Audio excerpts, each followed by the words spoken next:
Hi అండి. చాలా రోజులైంది తిరుపతిలో మళ్ళీ ఈవెంట్ చేసుకుని. యాక్చువల్లీ అందరూ నాగేశ్వరరావు గారు మనవడు, నాగార్జున గారు అబ్బాయి అఖిల్ చాలా యారగెంట్గా బిహేవ్ చేస్తారు, ఇది అది అని అనుకుంటారు. కానీ ఈ సినిమాలో పాపం ఆయనకి నేను ఎక్కువ స్టారీ ట్రాంటమ్స్ చూపించి ఆయన నాకు చూపించడం కంటే ఆయన నాకు ఫోన్ చేస్తే ఎత్తేవాడిని కాదు, ఆయనకి నేను సరిగ్గా రెస్పాండ్ అయ్యేవాడిని కాదు. పాపం నాతో పని చేయడానికి ఆయన కష్టపడ్డారు. ఈసారి నేను ఆయనతో కష్టపడలేదు. మామూలుగా అందరు చెప్పినట్టుగా ఇప్పుడు దాకా అఖిల్ని ఇట్లా నాగార్జున గారు అబ్బాయి, నాగేశ్వరరావు గారి మనవడు, ఓ గోల్డెన్ స్పూన్తో పుట్టాడు, పెద్ద కష్టం పడలేదు ఎప్పుడు, ఇది అది చూశారు కదా. లాస్ట్ 1 వీక్ 10 డేస్ నుంచి ట్రైలర్ వచ్చినప్పటి నుంచి, సోల్ ఆఫ్ లైన్ వచ్చినప్పటి నుంచి మామూలు బయట ఫ్రెండ్స్తో కానీ ఎవరితో మాట్లాడుతున్నా అఖిల్ ఫస్ట్ టైం కష్టపడినట్టు కనబడుతుంది కదరా అనేవారు. ఆ ఒపీనియన్లోకి జనాన్ని తీసుకురావడానికి అఖిల్ గారు 1.5 year నుంచి ఎంత కష్టపడ్డారో చూసేవాళ్ళం మేము అందరం. ఆమె బ్రహ్మాజీ గారు వీళ్ళు చెప్పినట్టు ఇంకా అసలు ఒక ప్రొడక్షన్ మేనేజర్గా పనిచేయడం ఒకటే తక్కువైంది సెట్లో. ఆయన అంత ఈ సినిమా మాత్రం ఎట్టి పరిస్థితుల్లో ఏ రకమైన చిన్న మిస్టేక్ కూడా జరగకూడదు ఆయన సైడ్ నుంచి అన్నది ఎంత జాగ్రత్తగా అన్ని తీశారని ఇంకా జూలై 10th మీరు చూసి మీరు చెప్పడమే తప్పితే ఇంకా మేము ఎంత చెప్పినా మా గొప్ప మేము చెప్పుకున్నట్టే ఉంటుంది.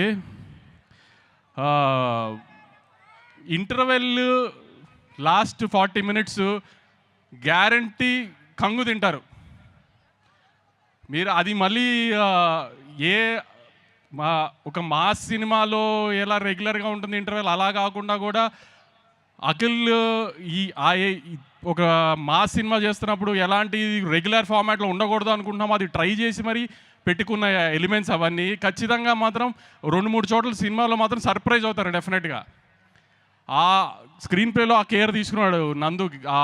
అందుకే అఖిల్ చాలాసార్లు చెప్పారు ఇది ఒక భారతం మహాభారతం అని. ఎందుకంటే ట్రైలర్లో నాగార్జున గారు ఒకటి చెప్పినట్టు క్యారెక్టర్లు రంగులు మారుతాయని, అలా ఒక్కొక్క క్యారెక్టర్ ఒక్కొక్క షేప్ తీసుకుంటున్న కొద్దీ అఖిల్ గారు దాంట్లో ఆ కథలో ఎలా ఫ్లోట్ అయ్యారు ఏంటి అనేది చాలా బాగా స్క్రీన్ ప్లే చేశాడు నందు. సో డెఫినెట్గా సినిమా చాలా ఎంగేజింగ్గా ఉంటుందని అయితే గ్యారంటీగా నమ్ముతున్నాము. సో జూలై 10th ఖచ్చితంగా మీరు ఎవరు డిసప్పాయింట్ అవ్వరు. ఇంకా ఏ స్థాయిలో ఒక్కొక్కరికి నచ్చుతుంది అనేది జూలై 10th సాయంత్రం నుంచి మీరందరే మాకు చెప్పాలి. కానీ మళ్ళీ బల్లగుద్ది చెప్తున్నాం, ఈసారి మాత్రం అఖిల్ డిసప్పాయింట్ చెయ్యరు. అస్సలు ఆ ఒక్క సెకండ్ కూడా మీరు ఆ భయం పెట్టుకోకుండా థియేటర్కి వచ్చి సినిమా చూడొచ్చు. మీరు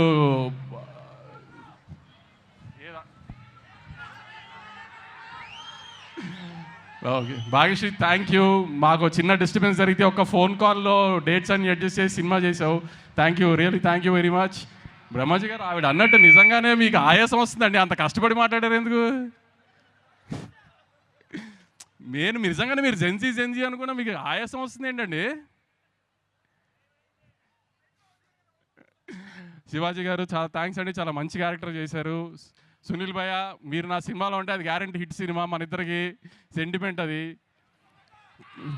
మీకు తెలుసు తమన్కి నాకు ఉన్న అసోసియేషన్లో నాకు తమన్కి ఫెయిల్యూర్సే లేవు అసలు. సో ఈ సినిమా కూడా ఆ సెంటిమెంట్ ఎలా అయినా కంటిన్యూ అవుతుంది. సినిమా పెద్ద హిట్, బీజం కొట్టేశాడు. ఇంటర్వెల్కి కానీ వీటికి కానీ కొన్ని చోట్ల మీకు తమన్ తెలుసు కదా, కొంచెం పూనకం వస్తే ఎలా ఉంటుందో అలా ఉంటుంది బీజం కొన్ని మెయిన్ బ్లాకుల్లో. ఇప్పుడు నవీన్ గురించి ఏమైనా పొగిడినా మీరు మళ్ళీ తిడతారు కాబట్టి ఇప్పుడు ఆ టాపిక్ వద్దు, సక్సెస్ మీట్లో మాట్లాడుకుందాం. ఇంకెవరన్నా మిస్ అయ్యి ఉంటే I'm sorry. Suma garu thank you. Thank you so much Vamshi garu for all the passion that you have towards film making. Nag sir గురించి నేను చెప్తే బాగుండదు, అందుకని నేను ఇప్పుడు ఏం మాట్లాడదలుచుకోలేదు. సార్ హిట్ కొట్టేసిన మాట్లాడదాం సార్ మన ఇద్దరం జూలై 10th తర్వాత. Okay, thank you so much Vamshi garu, thank you.